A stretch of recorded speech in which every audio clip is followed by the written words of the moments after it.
Et si je te disais que Dieu sait exactement qui tu es?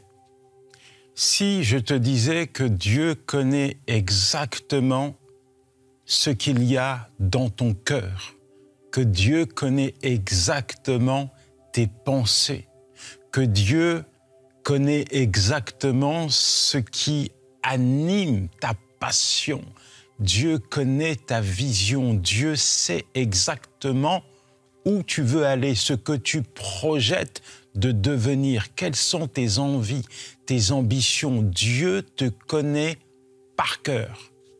Je répète, Dieu te connaît par cœur. On va parler d'authenticité, de superficialité dans cette émission et je vais te montrer qu'en réalité, le souhait, le désir de Dieu, c'est que tu puisses lui appartenir de manière totale et complète. Dieu ne te veut pas à 30, à 40, à 70, à 100%. Dieu te veut à 200%. Il te veut tout entier. Aime l'Éternel, ton Dieu, de tout ton cœur, de toute ton âme, de toute ta force. Et je suis certain qu'au travers de cette émission, tu vas prendre des décisions qui vont te permettre de mettre de côté tout ce qui finalement déplaît à Dieu, de mettre de côté tout ce qui finalement n'est pas la priorité de Dieu pour toi, de mettre à la poubelle toutes les choses qui finalement t'empêchent d'être authentique devant Dieu. Seigneur, merci pour ces instants, ces moments. Éternel, mon Dieu, mon roi, je sais que tu vas parler au cœur de ton enfant. Et quand tu parles, ce n'est pas pour rien. Quand tu t'adresses à nous, ce n'est jamais en vain, ce n'est jamais par hasard. C'est toujours parce que tu as quelque chose à accomplir. Tu as un objectif pour nos vies. Alors je te demande, Seigneur, de parler au cœur de ton enfant et je te demande, Seigneur, que ta parole puisse tomber dans la bonne terre afin qu'elle puisse porter du bon fruit dans le nom de Jésus. Amen. Dans Matthieu 23 au verset 27, Jésus va dire « Malheur à vous, scribes les pharisiens hypocrites, parce que vous ressemblez à des sépulcres blanchis. » Jésus dénonce l'hypocrisie des scribes, des pharisiens qui avaient l'apparence de la religiosité, mais qui reniaient littéralement les actions qui devaient qui devaient être attachées à leur soi-disant engagement vis-à-vis de Dieu. Ils reniaient l'amour, ils reniaient la compassion, ils reniaient la miséricorde.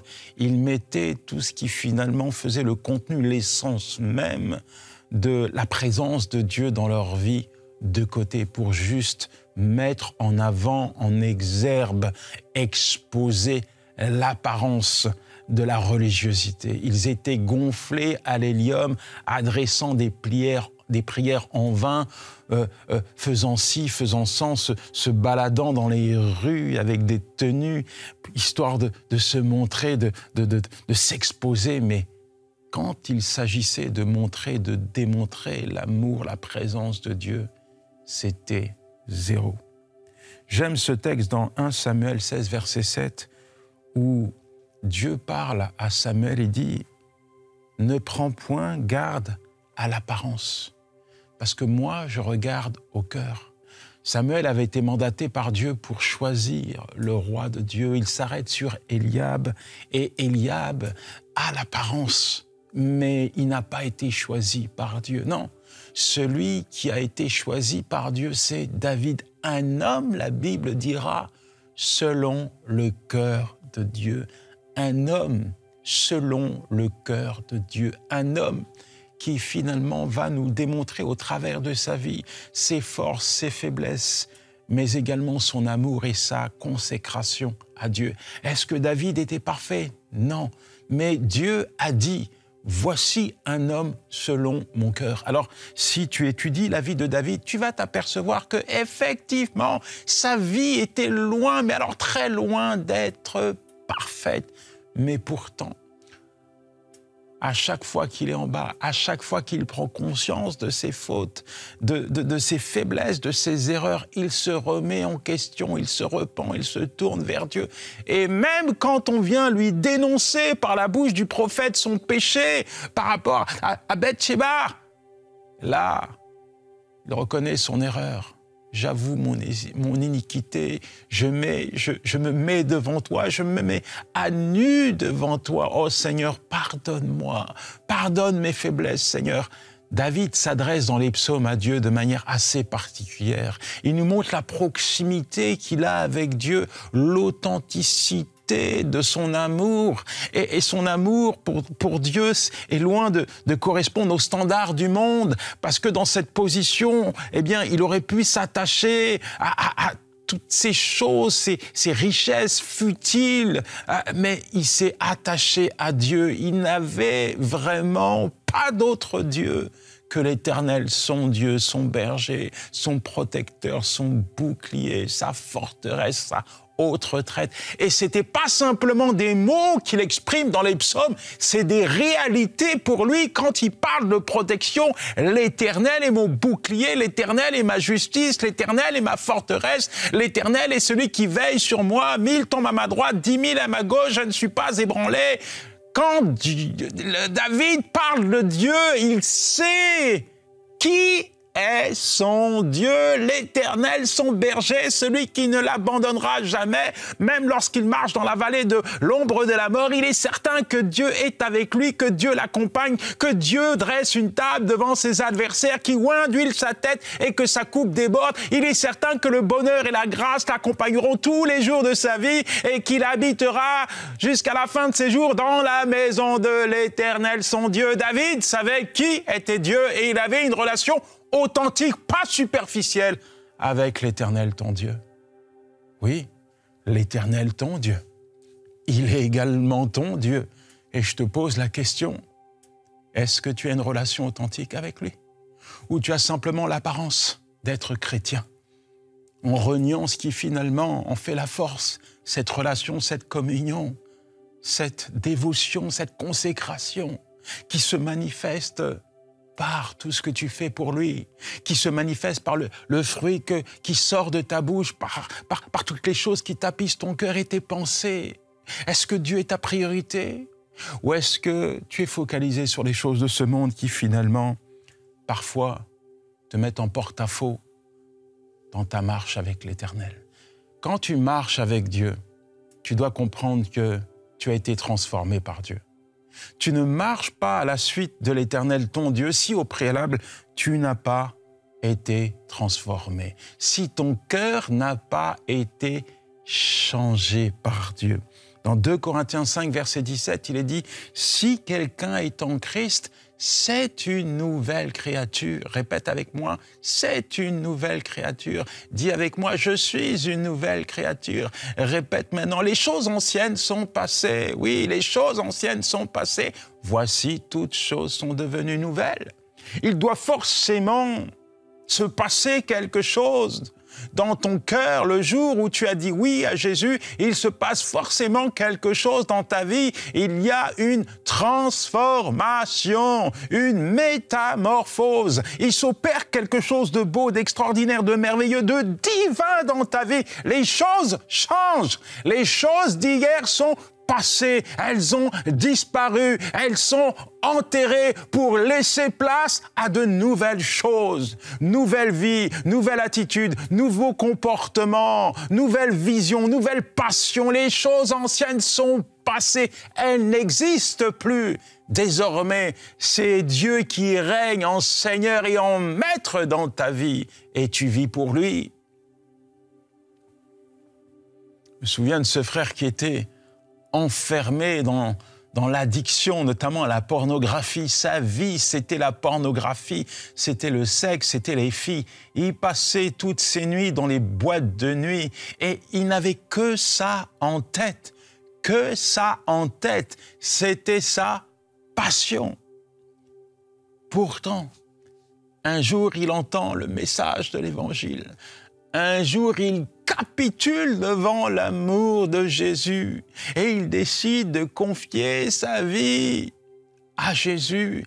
Et il voit Dieu poser sa main sur lui, l'arracher des ténèbres, l'arracher de ses addictions et le transporter dans sa lumière et faire de lui un homme libre. Et aujourd'hui, tu sais quoi? Il est passionné par Dieu. Il est passionné par Dieu. Il s'engage, il travaille, il sert l'Éternel, son Dieu. Dieu a changé sa vie. Tes passions d'hier,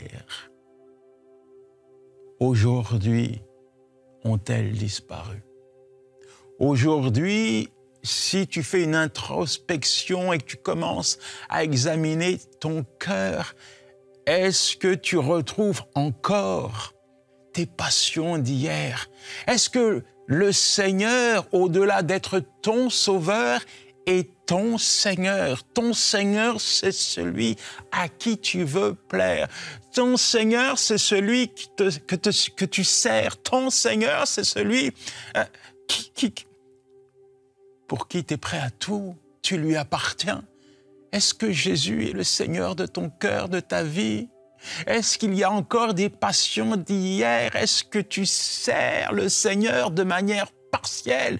Est-ce que dans ton cœur, il y a encore cette dualité entre les passions d'hier et l'amour de Dieu? Est-ce qu'il y a encore des choix que tu n'as pas faits? Tu sais que Jésus te demande de faire des choix pour le suivre, mais il y a tes propres choix qui sont liés à ton ancienne vie, à ton ancien comportement, à tes passions, à tes désirs, à tes envies d'hier. Quelle est ta vie aujourd'hui, mon ami? Es-tu un chrétien authentique ou superficiel? Es-tu un chrétien entier ou partagé? Quelle est ta vie aujourd'hui? Si tu te regardes dans la glace, qu'est-ce que tu vois? Est-ce que tu vois la nouvelle personne? Est-ce que tu vois cette personne dont Dieu parle dans les Écritures, la lumière, le sel de la terre, l'ambassadeur de Christ? Est-ce que tu vois une personne qui est libre ou vois-tu encore une personne que Dieu n'a pas changée, que Dieu n'a pas transformée, une personne qui est encore marquée par les passions d'hier, par les désirs et les envies d'hier, parce qu'il le retenait hier? Est-ce que cette liberté s'est installée dans ta vie où tu as comme l'impression que tu avances, mais que tu es encore attaché à des choses qui ne sont pas bonnes pour toi, à des passions, à des désirs, à des choses futiles? Y a-t-il encore des liens qui sont sur toi, qui tapissent, qui t'attachent encore au monde d'hier? C'est des questions qui sont importantes. Parce que Dieu te veut entier. La liberté n'est pas dans l'esclavage. La liberté est avec Jésus-Christ. Parfois, on pense trouver la liberté dans le monde, en suivant ses désirs. Avec un cœur partagé, on s'engage vers le Seigneur. Les liens d'hier restent présents, ils nous maintiennent encore dans notre passé. C'est comme un élastique, on a envie d'avancer, mais il nous ramène ces liens toujours en arrière. J'aimerais te dire que Jésus-Christ t'offre une liberté totale et complète. Ce n'est pas une option pour toi, c'est une nécessité de lui obéir et de le suivre. Il veut que tu sois attaché à lui et à lui seul. Seigneur éternel, mon Dieu, tu connais ton enfant, tu vois, tu examines, tu passes son cœur à la loupe. Il n'y a rien qui t'échappe. Je te demande de lui montrer, comme David, qu'il puisse reconnaître devant toi son état, abandonner son péché, le délaisser, le mettre à la poubelle, se repentir et se tourner vers toi, car tu lui promets la liberté, tu lui promets une nouvelle vie avec toi. Seigneur, fais ton œuvre. Fais ton œuvre dans la vie de ton enfant, fais ton œuvre dans la vie de ta fille, fais ton œuvre qu'aujourd'hui il puisse entendre ta voix résonner dans son cœur et dans sa conscience, qu'il puisse réaliser son état, qu'il puisse réaliser combien tu l'aimes, Seigneur. Fais ton œuvre maintenant. Je proclame, je décrète la liberté totale et complète, que chaque lien qui le retenait jusqu'aujourd'hui est brisé dans le puissant nom de Jésus. Amen, amen, amen. Matthieu 6, verset 1, « Car là où est ton trésor, là aussi sera ton cœur. » On peut être aussi superficiel dans nos priorités. C'est-à-dire que notre priorité n'est pas Dieu. D'ailleurs, souvent, lorsqu'on examine comme ça l'emploi du temps d'une personne, on va s'apercevoir que la place de Dieu, c'est le dimanche matin. En fait, toute la semaine, parfois même, c'est des choses légitimes. C'est mon travail, c'est mon sport, c'est mes passions, mes désirs. Et ça ne veut pas dire que c'est mauvais. Mais je te demande, est-ce que Dieu est ta priorité? Ou est-ce ton travail, est-ce tes besoins, est-ce tes désirs qui sont mis en avant? As-tu du temps pour Dieu? Est-ce que Dieu est en premier et non en dernier dans ton emploi du temps? Parfois, on va se dire, ouais, j'ai mes amis, il faut que j'aille les voir, il faut que je vive un peu. Et il n'y a rien de mauvais en cela, comprends-le. Mais ce qui est mauvais, c'est de faire passer quoi que ce soit ou qui que ce soit avant Dieu. Dieu doit passer en premier. Dis avec moi, Dieu en premier, un point, c'est tout. Répète encore, Dieu en premier, un point, c'est tout. Dieu en premier. Dieu en premier. Moi, j'avais des passions hier. J'avais des passions, j'avais des priorités hier. C'était l'argent. L'argent était dominé mon cœur. Alors, ma passion, elle était mauvaise. Parce que je pensais que l'argent était synonyme de vie pour moi, aller me sortir de ma misère, de ma galère sociale, familiale. Et l'argent dominait mon cœur. Et j'étais tellement absorbé par ce désir, cette envie d'avoir de l'argent que du matin au soir, du soir au matin, je n'avais qu'une seule priorité, faire de l'argent. Mais tu sais quoi? Ça m'a détruit. Ça m'a massacré, ça m'a bousillé. Alors moi, je ne travaillais pas, je volais malheureusement. J'ai vécu des choses difficiles, compliquées. Et un jour, j'ai fait un état des lieux. Un jour, j'ai réalisé que ce mammon qui avait fait de moi un esclave, là, ce Dieu de la superficialité, de l'argent, ce faux Dieu m'avait réduit à l'état d'esclavage. Alors il a fallu que je déclare faillite parce que l'Éternel, le Tout-Puissant, l'unique et seul Dieu, c'est lui que je devais servir, c'est à lui que je devais appartenir, c'est lui qui devait gouverner mon cœur et mes pensées. J'ai renoncé à toutes ces choses futiles et passagères, j'ai renoncé à tous ces faux dieux que le diable utilise parfois pour nous asservir, nous dominer, nous manipuler. Pour moi, c'était Mammon, ce faux Dieu. D'ailleurs, Jésus va dire, vous ne pouvez servir qu'un maître, parce que si vous en servez deux, vous allez haïr un et aimer l'autre. Vous ne pouvez pas servir deux maîtres. Et Mammon, dans la Bible, c'est le dieu de l'argent, c'est le dieu des possessions. Il y avait une importance parce que à l'époque de l'Empire romain, l'argent avait son importance, l'argent avait sa place et il fallait avoir de l'argent pour pourvoir aux besoins de sa famille. Et Jésus dit à ses disciples, désormais, vous allez faire un choix, soit Dieu, soit un autre maître. Mais faites le choix, vous êtes des enfants de Dieu, vous devez dépendre de Dieu. Et moi, quand j'ai déclaré faillite, c'est littéralement Dieu qui a pris le contrôle de ma vie, c'est littéralement Dieu qui a pris le contrôle de mes pensées, c'est littéralement la provision de Dieu qui est devenue ma provision et ma richesse. En fait, tu t'aperçois qu'il y a plein de choses qui sont susceptibles de nous faire vaciller, de nous déstabiliser, de nous sortir de nos priorités essentielles. Et je te le dis, il y a des choses dans ce monde, je répète, je confirme et j'atteste, elles ne sont pas mauvaises. C'est normal d'avoir des priorités, c'est normal de se lever, d'aller travailler pour subvenir aux besoins de sa famille. C'est normal. Et en fait, même, l'argent n'est pas mauvais en soi. C'est ce que l'homme fait avec l'argent qui peut devenir mauvais. C'est ce que l'argent peut produire dans le cœur de l'homme qui est mauvais. L'argent, c'est neutre. Mais il n'en demeure pas moins qu'au travers de toutes les priorités légitimes qui sont les tiennes, une chose est capitale, essentielle pour toi, pour ton bien-être, pour ton équilibre, pour ton épanouissement. C'est celle-ci. Dieu doit être au centre de ta vie. Au centre de ta vie. Dieu en premier, un point, c'est tout. Le reste suivra. Ne vous inquiétez de rien, la Bible dit. Faites confiance à Dieu. Invoquez Dieu et il pourvoira à tous vos besoins. Pas dit simplement aux besoins financiers, il est dit à tous vos besoins avec gloire et richesse. Il y a plein de choses qu'on pourrait dire. J'ai un point quand même que je voudrais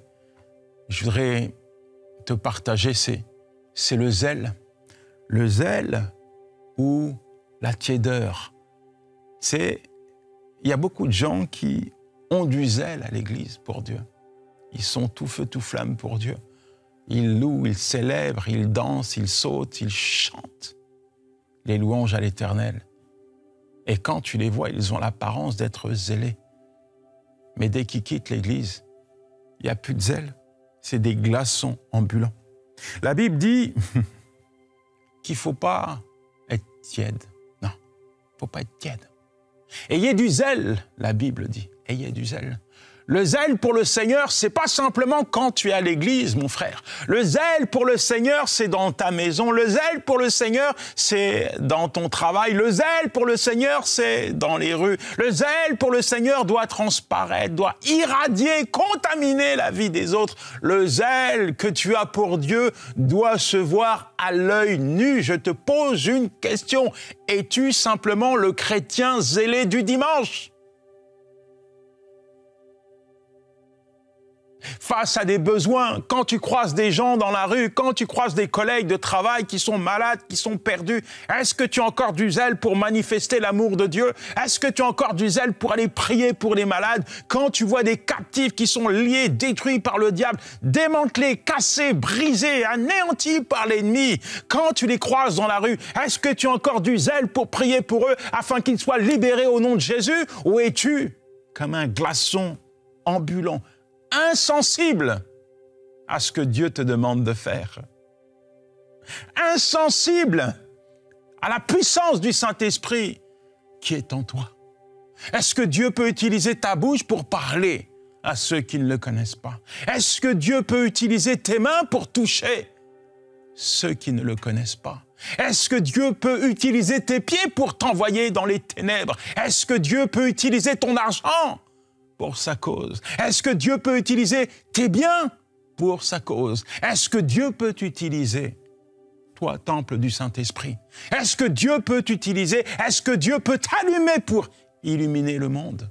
Est-ce que Dieu peut t'utiliser pour assaisonner la terre de tes prières? Est-ce que Dieu peut t'utiliser pour te mettre à l'écart afin d'invoquer, afin de prier, afin d'intercéder en faveur du pays? Est-ce que Dieu peut utiliser ton temps? Est-ce que Dieu peut utiliser tes richesses? Est-ce que Dieu peut utiliser ce que tu possèdes? Est-ce que Dieu peut utiliser ta vie pour le servir? Es-tu encore zélé pour Dieu quand tu sors de l'Église? Es-tu encore zélé pour Dieu quand tu sors de l'Église? Entends la voix de celui qui te dit « Hé mon enfant, je ne t'ai pas appelé pour que ton cœur s'attache aux biens matériels. Je ne t'ai pas appelé pour que ton cœur s'attache à ce monde. Je ne t'ai pas appelé pour que ton cœur s'attache à tes ambitions. Je t'ai appelé pour que ton cœur s'attache à ma parole. Et voici ce que je te dis. une parole que j'ai dit depuis des années et qui est encore valable aujourd'hui. Et je te la partage. Je cherche un homme. En regardant ce monde enténébré, qui gît sous la puissance du malin, l'Éternel, ton Dieu, te dit, je cherche un homme qui se tienne à la brèche, qui m'invoque en faveur du pays. L'Éternel te dit, qui enverrai-je? Qui enverrai-je? Qui est prêt à me suivre? Qui est prêt à parler pour moi? Qui est prêt à me servir? Qui est prêt aujourd'hui à se détacher du monde pour s'attacher à moi? Qui est prêt à manifester du zèle pour ma maison? Qui est prêt à communiquer mon amour à celui qui se meurt? Qui est prêt pour être utilisé par moi? Qui est prêt pour être un instrument entre mes mains? Qui est prêt? Qui est prêt à se sacrifier pour moi? Qui est prêt à renoncer à tout ce qu'il a pour me suivre? Qui est prêt? Es-tu prêt? C'est une question. Est-ce que l'Éternel peut t'envoyer? C'est une question. Es-tu prêt à tout sacrifier pour suivre ton maître? C'est une question. Es-tu prêt à être utilisé par Dieu? C'est une question. Es-tu prêt à manifester la présence de Dieu partout où tu vas? C'est une autre question. Tu en as la réponse. Moi, j'ai choisi pour moi. Tu dois choisir pour toi. Ne sois pas superficiel, sois authentique. Un cœur entier au service du Seigneur. Éternel, mon Dieu, merci pour ton enfant. Merci, mon roi. Parce que chaque jour, tu te révèles un peu plus. Merci parce que même lorsque nous nous écartons, tu restes le même. Et aujourd'hui encore, tu te révèles au cœur de ton enfant parce qu'il t'appartient, parce que tu l'aimes, parce que tu veux, tu désires, tu souhaites l'utiliser. Alors je prie afin que ta volonté puisse s'accomplir dans sa vie. Je prie afin que ton amour, Seigneur, puisse remplir son cœur. Je prie pour que ta parole puisse renouveler ses pensées. Je prie pour qu'il puisse se laisser transformer, enrôler par ton esprit afin de te suivre et d'être à ton service. Je décrète et je proclame qu'à partir d'aujourd'hui, les choses ont changé. Les choses du passé ont disparu. Qu'à partir d'aujourd'hui, c'est une page blanche que tu rédiges dans sa vie, dans le puissant nom de Jésus. Amen, amen et amen. Que Dieu te bénisse, mon ami. Ciao. C'était Yanis Gauthier.